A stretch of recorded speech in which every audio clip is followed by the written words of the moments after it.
বিকালে সুগন্ধার সাথে বেরিয়েছিল ইরাম। কাছের এক লোকাল মার্কেটে ঘুরে এসেছে। সবারই সারিকাকে কিছু না কিছু দেওয়া হয়েছে, কিন্তু তার দেওয়া হয়নি। একটা পায়েল কিনেছে সে। যদিও সারিকাকে কখনো নূপুর বা পায়েল জাতীয় কিছু ব্যবহার করতে দেখেনি, তবে কেন যেন মনে হয়েছে বস্তুটা দারুণ মানাবে ননদিনীর পায়ে। বাড়িতে ফিরতে ফিরতে সন্ধ্যা হলো তার। বাইরে থেকে নাস্তা কিনে এনেছে। সুগন্ধা সেসব বেড়ে সবাইকে দেওয়ার জন্য প্রস্তুতি নিচ্ছে। এমন সময় রুমে ফিরে ইরাম অবাক হলো। ড্রেসিং টেবিলের সামনে দাঁড়িয়ে নিচের চুলে আঙুল বুলিয়ে ঠিকঠাক করে নিচ্ছে সাইবান। পুরো দস্তর তৈরি, নিয়ন হলুদ এবং গাঢ় নীল বর্ণের একটা রংচঙে জ্যাকেট পরনে, ঢোলা জিন্স, ঘাড়ে ঝুলছে হেডফোন। নিজের অনামিকা একটা সিলভার আংটি গলিয়ে নিচ্ছে সে। এমন সময় ইরাম কাছে গিয়ে দাঁড়ালো। কোথায় যাচ্ছ? সাইবান থমকালো। পিছন ঘিরে তাকিয়ে অর্ধাঙ্গিনীকে দেখল।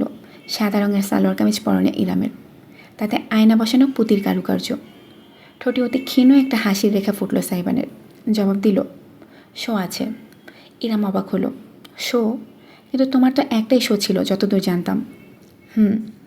আজকে একটা স্পেশাল শো। চোখ টিপ দিল সাইবান। ইরামের কেন যেন আচরণটা ঠিক ভালো লাগলো না, তবে সে কিছু বলতে পারল না। এর আগে সাইবানের পকেটে ফোনটা বেজে উঠল। দ্রুত বের করে রিসিভ করলো সে। সামিয়া ভিডিও কল করেছেন ঢাকা থেকে। ফোনটা তুলে ধরে আহাম্মকি হাসি ফুটিয়ে সাইবান কপালে সালাম ঠুকে বলে উঠল, ইয়ো ব্রো, হোয়াটসঅ্যাপ। ইরাম না পারতে একটা দীর্ঘশ্বাস ফেলে মাথা দোলালো। যারা সাইবানকে ব্যক্তিগতভাবে চেনে না, তারা দেখলে নির্ঘাত ভাববে কত জনম জনমের পুরাতন বন্ধুর সঙ্গে কথা বলছে সে। সামিয়া উপাস থেকে বললেন, অবস্থা তো গুরুতর। এই তো তোর পেয়ারের চেঙ্গিস আর ওসামাকে পশু ডাক্তার দেখিয়ে আনলাম। সাইবানের ঠোঁট থেকে হাসিটা সহসাই মুছে গেল। স্ক্রিনের থেকে ভ্রু কুচকে তাকালো সে। ইরামও এবার কৌতূহল দমাতে পারল না। তার পাশে দাঁড়িয়ে মুখ বাড়িয়ে উকি দিল দেখার জন্য। সামিয়া ক্যামেরা ধরে দেখাচ্ছেন একটা নরম গতিতে শুয়ে আছে সাইবানের হ্যামস্টার।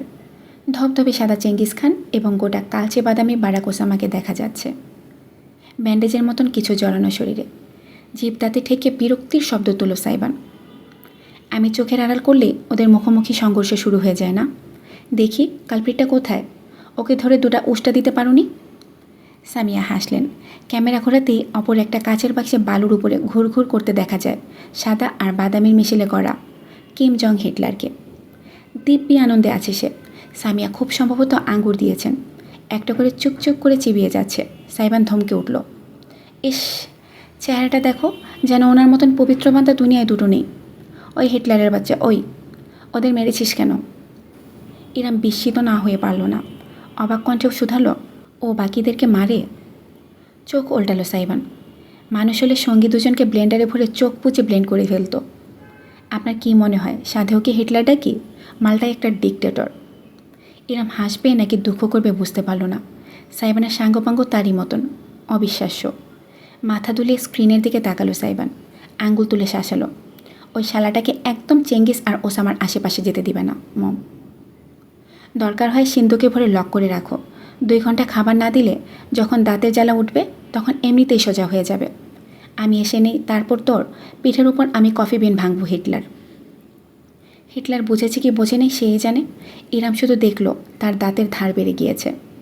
একটা আঙ্গুর সমাপ্ত করে চুকচুক করে আরেকটা আঙ্গুর গিলছে। সামিয়া হেসে ফোন ঘুরিয়ে ফেললেন।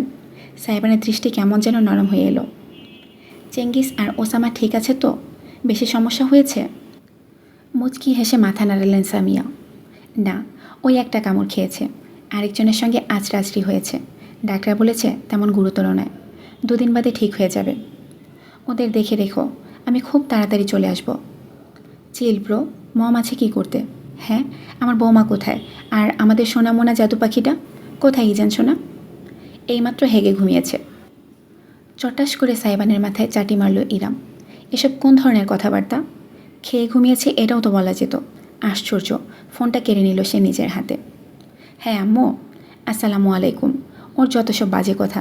কুচুপু ঘুমাচ্ছে। তোমার কি খবর? শরীর ভালো আছে? আর বাবা? ইরাম কথা বলতে আরম্ভ করলো। সাইবান হাসতে হাসতে বিছানার ধারে গিয়ে বসল। নিজের নতুন কেটস জোড়া পায়ে গলিয়ে বাঁধতে শুরু করলো। তির্যক দৃষ্টিতে চেয়ে দেখলো বিছানার কোণায় ঘুমে আচ্ছন্ন ইজান। চারপাশে বালিশ দেয়া আছে। কোনো ক্রমে গড়িয়ে পড়ার সুযোগ নেই। মিনিট 5 পর সামিয়ার সাথে কথা শেষ করে ফিরে এলো ইরাম।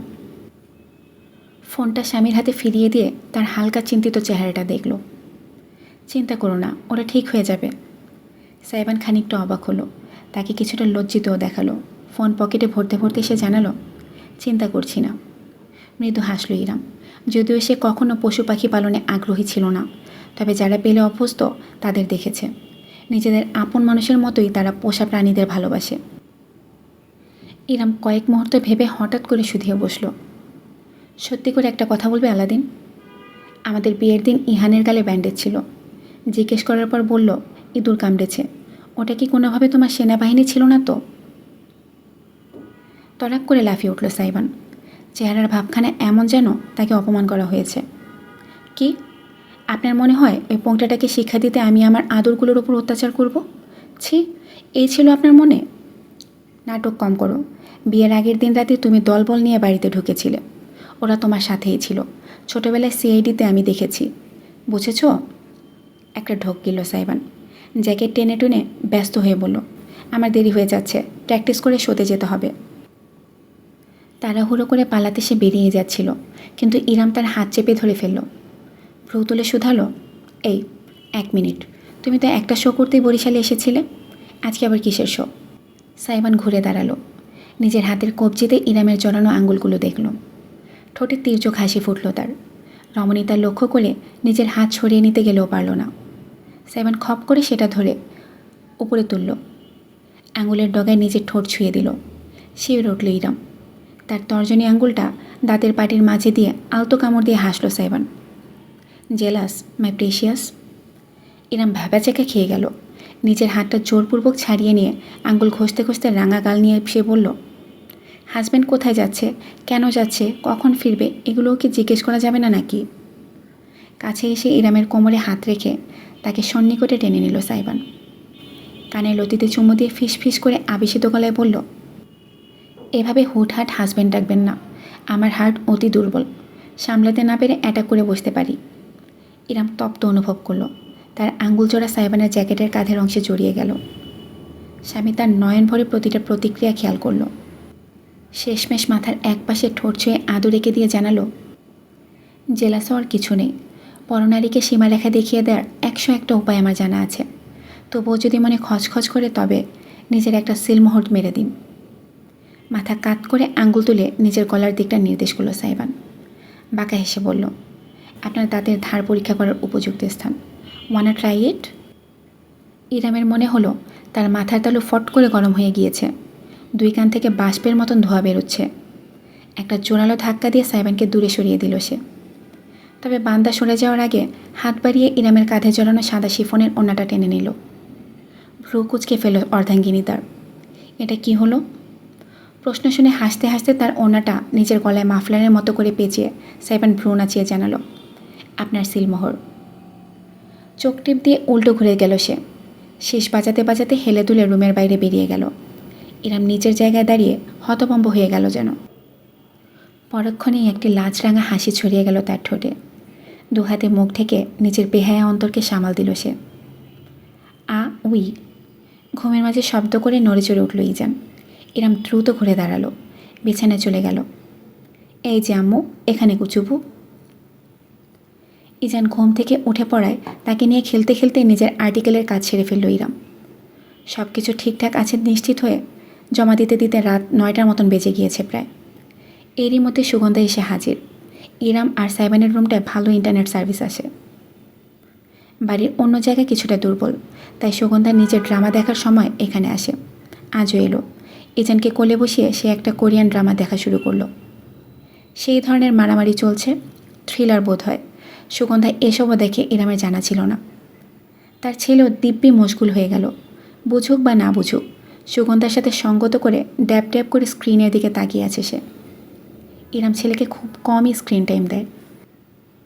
তাও না পারতে আজ যখন সুগন্ধার সাথে মশগুল হয়েছে তখন আর বিশেষ মানা করল না সে। এমনি তো একটু পর খেয়ে ঘুমিয়েই যাবে। ঘড়ি দেখল সে, সময় দেখে ভাবল এখনই সুযোগ, সারিকাকে উপহারটা দিয়ে আসা যাক। পায়েলের গিফট বক্স হাতে নিয়ে ইরাম বেরোলো। সারিকার রুমটাও 2 তলাতে, তবে সেটা এখন ফাঁকা। ভেতরে কেউ নেই। আশেপাশে কোথাও মিসির কেউ দেখল না ইরাম। কৌতূহলী হলো সে। গেল কোথায়? নিচে। ইরাম যেই না সিঁড়ির দিকে পা বাড়ালো তক্ষুনি করিডোরের দেয়ালে থাকা জানালা বেয়ে বাইরের একটা দৃশ্য চোখে পড়ল তার। বাড়ির পেছন দিকে কলা গাছের ছোট বাগান, সেখানে ছোট একটা পুকুর আছে, তাতে মাছ চাষ হয়। সেই পুকুর পাড়ে দাঁড়িয়ে থাকা মানব মানবীকে চিনতে ইরামের বেগ পোহাতে হলো না। সারিকা এবং অনুরাগ, তাদের একসাথে দেখে কেন যেন ইরামের খানিকটা ক্রোধ অনুভূত হলো। মিসির এই বাড়িতেই আছে, এই দুইজনের কি মাথা খারাপ হয়ে গিয়েছে? অনেক দিন ধরে চুপচাপ দেখে যাচ্ছে সে, যদিও এটা তার ব্যাপার নয়, সারিকার ব্যক্তিগত ব্যাপার, তবুও চোখের সামনে দেখে কতদিন চুপ থাকা যায়। আজকে কিছু না বললেই নয়। সারিকা না হয় পাগল, অনুরাগেরও বা কী সমস্যা? শক্ত গলে মানা করতে পারে না? এসব ভাবতে ভাবতে সিঁড়ি বেয়ে নেমে গেল সে। সাবধানে পুকুর ঘাটে চলে গেল। দেয়ালের পেছনে নিজেকে আড়াল করে প্রথমটাই শুনল কথা কি হচ্ছে। যদি সাধারণ কিছু হয়ে থাকে তবে এভাবে ঢুকে পড়াটা মানানসই হবে না। আসলে আমার মনে ছিল না আপনার জন্মদিনের কথা, তাই তেমন গিফট তৈরি করতে পারিনি। অনুরাগের নরম গলা শোনা গেল। সারিকা কয়েক হাত দূরে মুখোমুখি দাঁড়ানো। মৃদু হাসল সে। আমরা কে বা কার কত কিছু মনে রাখি বলো অনুরাগ? অপ্রয়োজনীয় জিনিসগুলো মস্তিষ্কে এভাবেই মুছে ফেলে। হাত জোড়া মোট করে ফেলল অনুরাগ। সে সারিকার দিকে সরাসরি তাকিয়ে নেই, দৃষ্টি পুকুরের পানির দিকে আবদ্ধ। রাতের আধারে মনে হচ্ছে কাজলা জল টলটল করছে।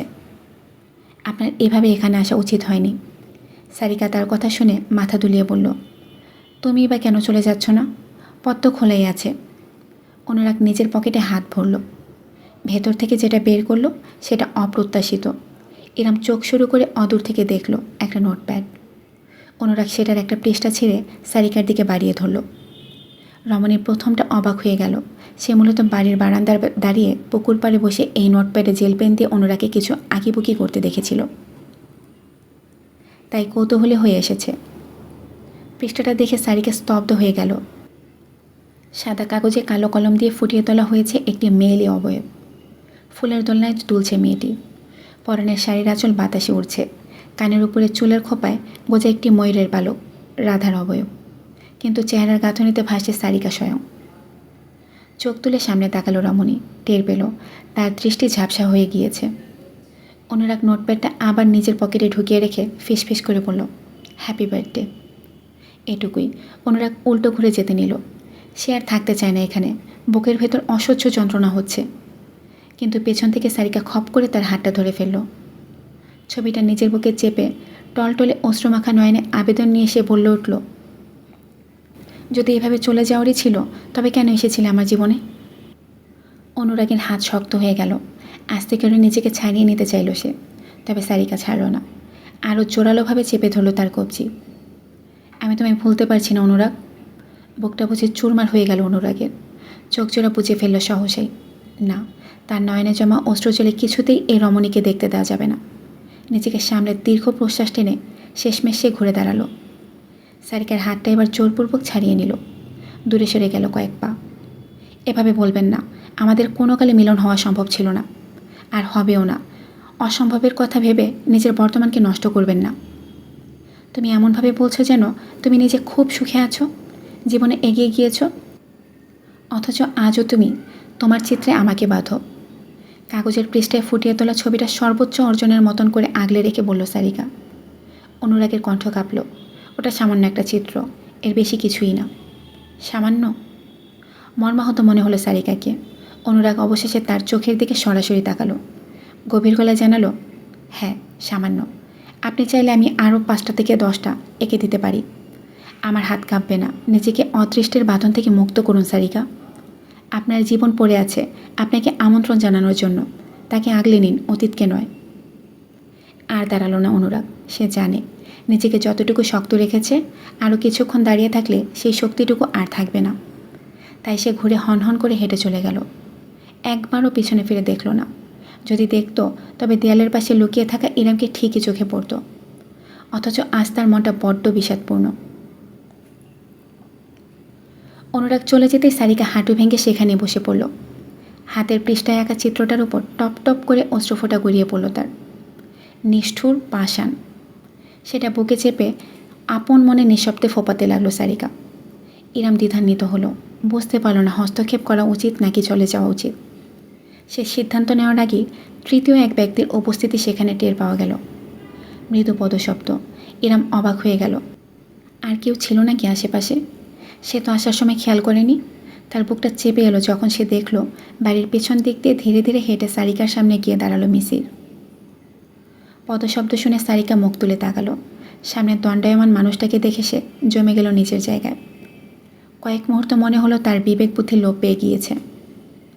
মিসির, ফিসফিস করলো সে কাঁপা কাঁপা গলায়। মিসিরের চেহারা অত্যন্ত শান্ত, কিছুই বোঝা যাচ্ছে না। সে কি অনুরাগ আর তাকে একসাথে দেখেছে, কথাবার্তা শুনেছে? সারিকা টের পেল না। মিসির তো রাস্তার মোড়েই টং দোকানে চা খেতে যাবে বলে বেরিয়েছিল। ফিরল কখন? ফিরলেও পেছন দিক দিয়ে কেন এলো? মিসির হাঁটু মুড়ে সারিকার সামনে বসল। প্রশান্ত নয়নে একবার স্ত্রীর অশ্রুভেজা মুখ এবং পরক্ষণে তার বুকে আগলে রাখা পৃষ্ঠাটাকে দেখল। সামান্য হাসি ফুটল তার ঠোঁটে, পরিহাসের হাসি। একটি হাত বাড়িয়ে দিল সে। সারিকার গাল ছুঁয়ে বৃদ্ধাঙ্গুলি সযত্নে মুছে দিতে লাগলো অশ্রুফোঁটা। ভালোবাসার মানুষটাকে আপন করে না পাওয়ার যাতনা মাপার দুনিয়াবি কোনো মাপকাঠি নেই। মিসিরের কণ্ঠটা জাদুকরি শোনালো, নমনীয়, গভীর, আরামদায়ক। সারিকা চোখ বুজে ফেলল, নিজেকে এলিয়ে দিল স্বামীর ছোঁয়ায়। মিসির এবার দুহাত বাড়িয়ে তার মুখটা ধরে সব অশ্রু মুছতে মুছতে বলে গেল, ভালোবাসা ভোলা যায় না, বুকের এক কোণে দখল করে রাজ করে সে, অন্তিম নিঃশ্বাস অবধি। আমরা মানুষেরা সেই নিষিদ্ধ রাজ্যে বিচরণ করতে পছন্দ করি, অথচ সেই রাজ্যে প্রবেশ করব কি করব না সেই নির্বাচনটা আমাদের হাতেই থাকে।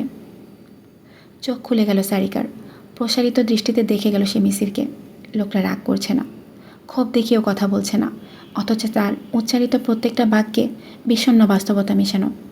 সারিকাকে তাকাতে দেখে মিসিরের সূক্ষ্ম হাসিটা আরেকটু বিস্তৃত হলো। তুমি নিষিদ্ধ রাজ্যে বিচরণের সিদ্ধান্ত নিয়েছ সারিকা। তোমার প্রতি আমার কোনো অভিযোগ নেই, শুধু নিজের প্রতি আফসোস আছে। দুঃখিত, আমি কোনোদিন তোমার আপন হতে পারলাম না। না মি। সারিকা কিছু উচ্চারণ করতে যাচ্ছিল কিন্তু পারল না। মিসির হুট করে উঠে দাঁড়িয়ে পড়ল। হাঁটু ছেড়ে একদম স্বাভাবিক গলায় জানালো, আমার অফিসে জরুরি কাজ আছে, আমি আজকের রাতের বাসে ঢাকায় ফিরে যাচ্ছি। তুমি সবার সাথে ঘুরে ফিরে এসো, ঢাকায় গেলে পরে দেখা হবে। Good bye. মিসির। লাফিয়ে উঠে দাঁড়িয়ে পড়ল সারিকা। হাত বাড়িয়ে দিল স্বামীকে ধরার জন্য, কিন্তু পারল না। মিসির ইতোমধ্যে দ্রুত পায়ে এগোতে শুরু করেছে। Misir, listen to me please. কিন্তু মিসির আর পিছনে ফিরে তাকালো না। হেঁটে বাড়ির ভিতরে ঢুকে গেল। থামল সে ক্ষণিকের জন্য, তবে সারিকার ডাকের কারণে নয়। মাথা সামান্য কাত করে দেয়ালে পিঠ ঠেকিয়ে দাঁড়িয়ে থাকা ইরামকে দেখল সে। উভয়ের মাঝে কয়েক সেকেন্ডের জন্য দৃষ্টি বিনিময় হলো, এটুকুই। মিসির না কিছু বলল, না কোনো প্রতিক্রিয়া দেখালো, হেঁটে ভেতরে চলে গেল। ইরাম তখনও ঠায় দাঁড়িয়ে থাকলো। নিজেকে কেমন আহাম্মক এবং নিচু মনে হচ্ছে তার। এখানে আসা উচিত হয়নি। এসেছেও বা যখন, তখন কিছু না করে চুপচাপ দাঁড়িয়ে থাকাটাও হয়তো উচিত হয়নি। একটি আলিশান হোটেলের রুফটপে প্রাইভেট পার্টির আয়োজন। জায়গাটা যথেষ্ট রুচিসম্পন্ন। খোলা আকাশের নিচে চকচকে টাইলসের মেঝে। সেখান দিয়ে হেঁটে গেলে আয়নার মতো নিজের প্রতিফলন দেখা যায়। খোলা বাতাসে প্রাকৃতিকভাবে একটি শীতল অবস্থা বিদ্যমান। লাল, নীল এবং সবুজ রঙের মৃদু আলোর বাতিতে সাজানো চারপাশ। তাতে অদ্ভুতরে একটি মোহনীয় পরিবেশ সৃষ্টি হয়েছে। জায়গায় জায়গায় সাজিয়ে রাখা শোপিস, কৃত্রিম গাছের আদলে তৈরি সাদা আলোর কিছু কারুকার্য দেখলে মনে হবে গাছের গায়ে তুষারপাত হয়েছে। স্টেজটা ইলেকট্রিক লাইট দিয়ে সাজানো। পেছনে বিশাল একটি এলইডি স্ক্রিন, তাতে ইংরেজি অক্ষরে নিয়ন আলোয় ভাসছে নামটা, ডিজে আলাদিন। সাইবান দাঁড়িয়ে আছে স্টেজের ওপর। কয়েক মিটার উঁচু ডায়াস বসিয়ে তাতে কন্ট্রোল প্যানেল সেট করে দেওয়া হয়েছে। ওঠানামার জন্য সিঁড়ির ব্যবস্থা আছে।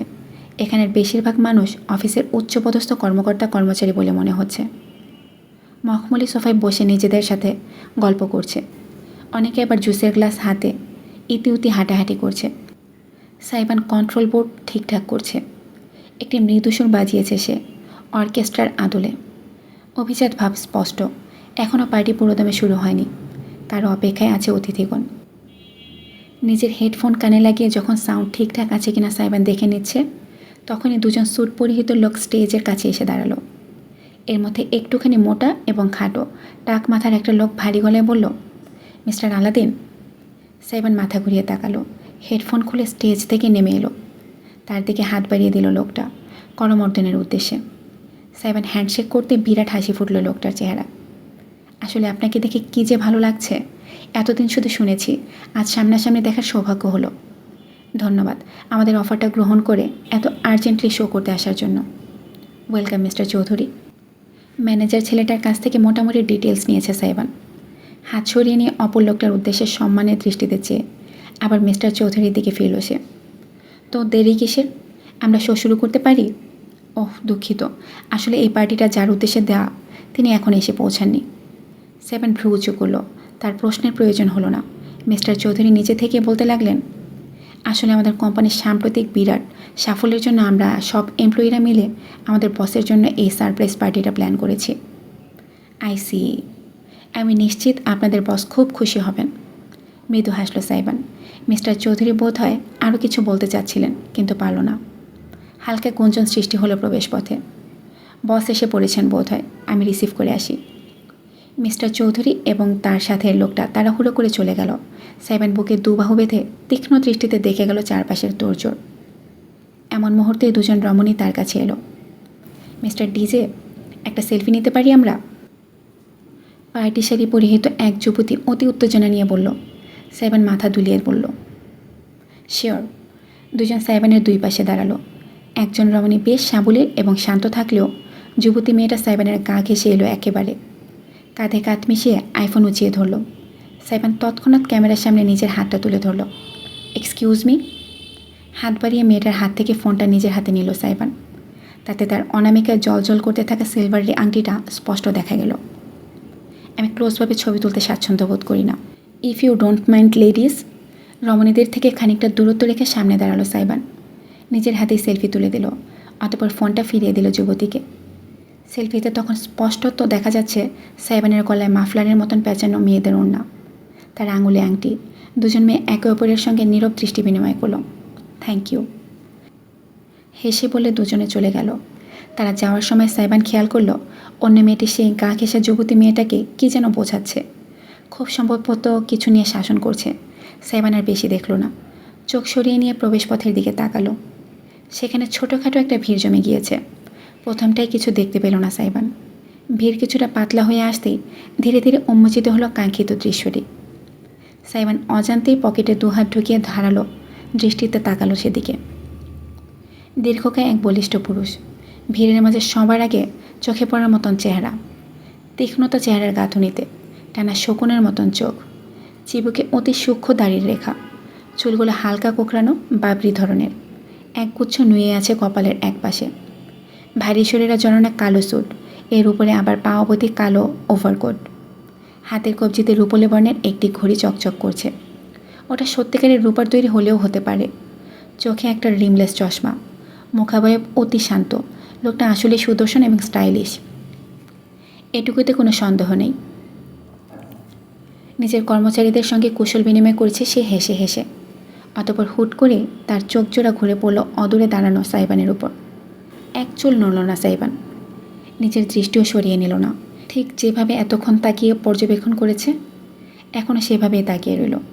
লোকটা নিজেকে ছাড়িয়ে নিল, অতঃপর শান্ত ভঙ্গিতে লম্বা পা ফেলে সাইবানের দিকে হাঁটা দিল। পার্টিতে পিনপতন নীরবতা নেমে এলো। শুধু স্টেজ থেকে মৃদু অর্কেস্ট্রা মিউজিকের ধ্বনি ভেসে আসছে। বাকিরা যেন শ্বাস নেওয়াও ভুলে গিয়েছে। লোকটা সরাসরি সাইবানের সামনে এসে দাঁড়ালো, এতটা সন্নিকটে যে চাইলেই হাত বাড়িয়ে ছুঁয়ে দেওয়া যাবে। সাইবান এক সেকেন্ডের জন্য তার চোখ থেকে নিজের দৃষ্টি সরালো না, পলক পর্যন্ত ফেলল না। লোকটা উচ্চতায় তার চাইতে ইঞ্চি দেড়েক লম্বা, কিন্তু মুখোমুখি দাঁড়ানোর পরও উচ্চতার পার্থক্যটা বিশেষ বোঝা গেল না সাইবানের শক্তিশালী শারীরিক গঠনের কারণে। তবে উভয়ের চেহারার বয়স এবং অভিজ্ঞতার পার্থক্যটা স্পষ্ট। নিজের চিবুকে হাত ঠেকিয়ে লোকটা সাইবানকে আপাদমস্তক পর্যবেক্ষণ করল। এক ইঞ্চিও বাদ পড়ল না। পায়ের জুতো থেকে মাথার চুল পর্যন্ত সব কিছুই খুঁটিয়ে খুঁটিয়ে দেখল। অবশেষে গলায় পেঁচানো ওড়নাটার উপর দৃষ্টি স্থির হলো তার। তীর্যক এক হাসির ধারা ফুটল পুরুষালী ঠোঁট জুড়ে। আজকালকার ফ্যাশন খুবই বিনোদনমূলক, তাই না? কণ্ঠটা ভারী কি প্রভাবশালী। সাইবান এক পায়ে ভর দিয়ে দাঁড়িয়ে নিজের গলার দিকে তাকিয়ে পুনরায় সামনে ফিরল। কারণ ছেড়ে মুচকি হাসল। এত রংচঙে জিনিস ছেড়ে এই বর্ণহীন সাদাতে চোখ আটকালো। মাথা কাত করলো সাইবান। সরাসরি লোকটার চোখের দিকে চেয়ে বিস্তৃত হাসি দিয়ে বলল, আপনি মনে হয় সাদা খুব ভয় পান মিস্টার মির্জা। কাফনের রং বলে কথা,